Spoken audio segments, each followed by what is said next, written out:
గత ఏడాది కోల్డ్ స్టోరేజ్లో జరిగిన అగ్ని ప్రమాదంలో పసుపు పంటను కోల్పోయిన బాధిత రైతు సంఘం సభ్యులు తమకు న్యాయం చేయాలంటూ సోమవారం సబ్ కలెక్టర్ను కలిసి వినతి పత్రం సమర్పించారు.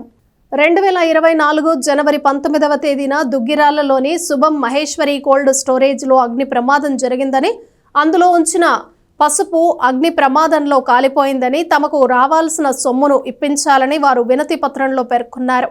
ఈ సందర్భంగా అగ్ని ప్రమాద పసుపు రైతుల బాధిత సంఘ సభ్యులు సంఘం మాట్లాడుతూ, అగ్ని ప్రమాదం జరిగి ఏడాది దాటిపోయినా ఇంతవరకు నష్టపరిహారం చెల్లించలేదని వాపోయారు.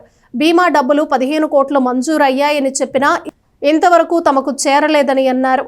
ఈ ఏడాది వ్యవసాయానికి కూడా చేతుల్లో పెట్టుబడి లేకుండా పోయిందని ఆవేదన వ్యక్తం చేశారు. అప్పులు ఇచ్చిన వారు తమ అప్పులు చెల్లించాలని ఒత్తిడి చేస్తున్నారని చెప్పారు. ప్రమాదం జరిగినప్పుడు జిల్లా కలెక్టర్ అధికారులు 3 నెలల్లో నష్టపరిహారం అందే విధంగా చర్యలు తీసుకుంటామని ఆనాడు హామీ ఇచ్చారని, అవి ఇప్పటి వరకు జరగలేదని చెప్పారు. అధికారులు స్పందించి పంటలు వేసుకునేందుకు వీలుగా నెల రోజుల్లోపు తమకు రావాల్సిన నష్టపరిహారం వచ్చే విధంగా చూడాలని కోరారు. కార్యక్రమంలో రైతు సంఘం రాష్ట్ర కార్యదర్శి జొన్న శివశంకర్రావు, పసుపు రైతు సంఘం రాష్ట్ర కమిటీ సభ్యులు మలక శివసామిరెడ్డి, నాదెండ్ల చంద్రశేఖర్, రావి ప్రసాద్, చెక్క రవి, బొమ్మారెడ్డి, శివారెడ్డి, ఆర్న వెంకటప్పారెడ్డి, శేషరెడ్డి, కొండారెడ్డి తదితరులు పాల్గొన్నారు. 2024 జనవరి 19న దుగ్గిరాల శుభం మహేశ్వరి కోల్డ్ స్టోరేజ్లో లక్షల టన్నుల పసుపు అగ్నికి ఆహుతయింది. ఆ క్రమంలో శుభం మహేశ్వరి కోల్డ్ స్టోరేజ్ యజమాని ఇన్సూరెన్స్ని చాలా తక్కువ కట్టి రైతులకి అన్యాయం చేసిన, రైతాంగం ఇన్సూరెన్స్ డబ్బులు కూడా ఆ రోజు ధర కింటా 13,000 రూపాయల ధర పలుకుతూ ఉన్న క్రమంలో రైతాంగం తీవ్ర ఆందోళనలో అనేక ఆందోళన రాస్తారోకోలు, నిరాహార దీక్షలు, ధర్నాలు చేసిన ఫలితంగా తెలుగుదేశం ప్రభుత్వం అధికారంలోకి వచ్చిన తర్వాత రైతు సంఘాలతోనూ అదేవిధంగా అధికార యంత్రాంగంతోనూ సంప్రదింపులు జరిపి కోల్డ్ స్టోరేజ్ యజమానితో సంప్రదింపులు జరిపి కింటాకు 7,000 రూపాయలు ఇస్తామని చెప్పేసి హామీ ఇచ్చారు. హామీ ఇచ్చి ఇప్పటికి 9 నెలలు అవుతా ఉన్నా ఇంతవరకు 15 కోట్ల రూపాయలు మాత్రమే ఇన్సూరెన్స్ కంపెనీ నుంచి రిలీజ్ అయ్యాయి అని చెబుతూ ఉన్నారు. ఇంకా సుమారుగా 40 కోట్ల రూపాయలు రిలీజ్ అవ్వాల్సి ఉంది. ఈ 17 నెలల కాలంలో రైతాంగం చాలా ఇబ్బందులు పడుతూ ఉన్నారు. ఖరీఫ్ సీజన్ వచ్చేసింది, రైతులు పెట్టుబడికి చాలా అవసరంగా ఉంది. అందుకని తక్షణమే ఈ యొక్క 7,000 రూపాయలు ఏదైతే ప్రభుత్వం హామీ ఇచ్చిందో ఆ 7,000 రూపాయలు తక్షణమే ఇన్సూరెన్స్ కంపెనీ దగ్గర నుంచి తీసుకొచ్చి రైతులకు ఇవ్వాలని చెప్పేసి రైతు సంఘాలుగా మేము డిమాండ్ చేస్తూ ఉన్నాం. లేకపోతే ఈ క్రమంలోనే పెద్ద ఎత్తున ఆందోళన, తెనాలి ఇన్సూరెన్స్ కంపెనీ ఉంది, ఆ ఇన్సూరెన్స్ కంపెనీ కార్యాలయం దగ్గర పెద్ద ఎత్తున ధర్నా చేస్తామని చెప్పి ఇప్పుడు జనవరి పోయి ఇవాళ మళ్ళీ జూన్ వచ్చింది. అయినా కానీ ఇంతవరకు అతిగతి లేదు.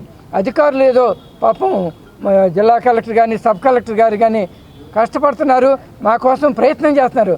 కానీ పైనుంచి రావాల్సిన ప్రభుత్వం నుంచి రావాలి, ఇన్సూరెన్స్ ఎంత డబ్బులు వస్తాయి తెలియదు.